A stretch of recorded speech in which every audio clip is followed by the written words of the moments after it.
आप मेरे हाथ में देख रहे हैं, इस फोन का इन्वेंट हुआ था कम्युनिकेट करने के लिए, लेकिन आज हम अब इसी फोन के जरिए से पढ़ाई भी कर सकते हैं, सीख भी सकते हैं बहुत कुछ और कमाई भी कर सकते हैं। नमस्कार, आप देख रहे हैं नवोदय टाइम्स पंजाब केसरी और मैं हूं आपके साथ रहनुमा। भारत में आए 30 साल पूरे हो चुके हैं मोबाइल क्रांति को और इसी खास अवसर पर बीजेपी सांसद प्रवीण खंडेलवाल ने एक खास कार्यक्रम आयोजित किया है।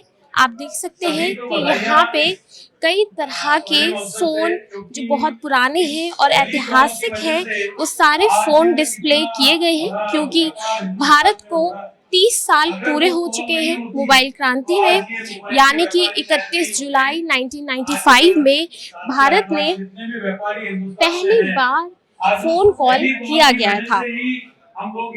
आज के इस प्रोग्राम में दिखाया गया है कि कैसे भारत ने मोबाइल फोन के जरिए एक लंबा सफर तय किया गया है, सिर्फ वॉइस कॉल से लेकर डिजिटल इंडिया तक। यहाँ कुछ ऐसे फोन्स भी दिखाए गए हैं जो बहुत पुराने हैं और ऐतिहासिक हैं। 1995 से लेकर 2025 तक के यहाँ सभी मॉडल्स रखे गए हैं।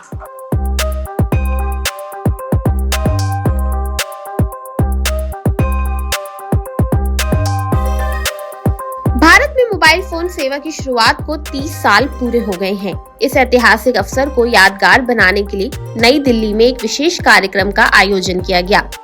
इस कार्यक्रम का आयोजन Confederation of All India Traders यानी CAIT, All India Mobile Retailers Association AIMRA और ऑर्गेनाइज्ड रिटेल एसोसिएशन ऑरा ने संयुक्त रूप से किया।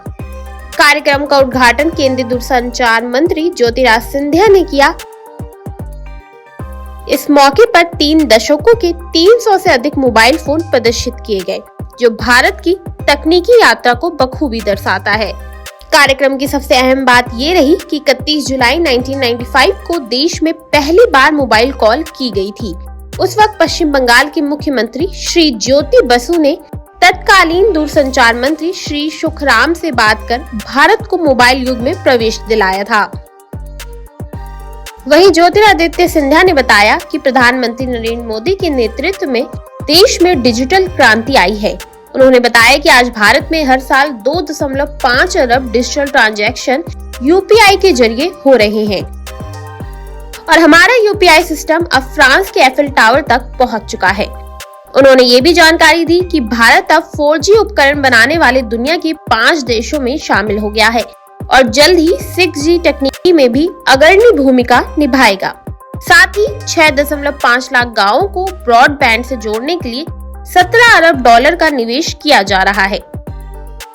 भारत आज विश्व का नेतृत्व कर रहा है और आने वाले दिनों में इस दूरसंचार की क्रांति के आधार पर, जहां एक तरफ 7% GDP का भाग आज टेलीकम्युनिकेशन सेक्टर में चुका है, आने वाले दिनों में आगे बढ़ेगा पूरी मजबूती के साथ। प्रधानमंत्री के नेतृत्व आज विश्व का सबसे सस्ता डेटा कॉस्ट 11 सेंट्स पर GB डेटा का कॉस्ट, जो विश्व में केवल करीब $2.5 का होता है। तो आज भारत विश्व की कॉस्ट स्ट्रक्चर का केवल 5% और इसलिए आने वाले दिनों में भारत विश्व का डेटा सेंटर का कैपिटल बनने जा रहा है। इसका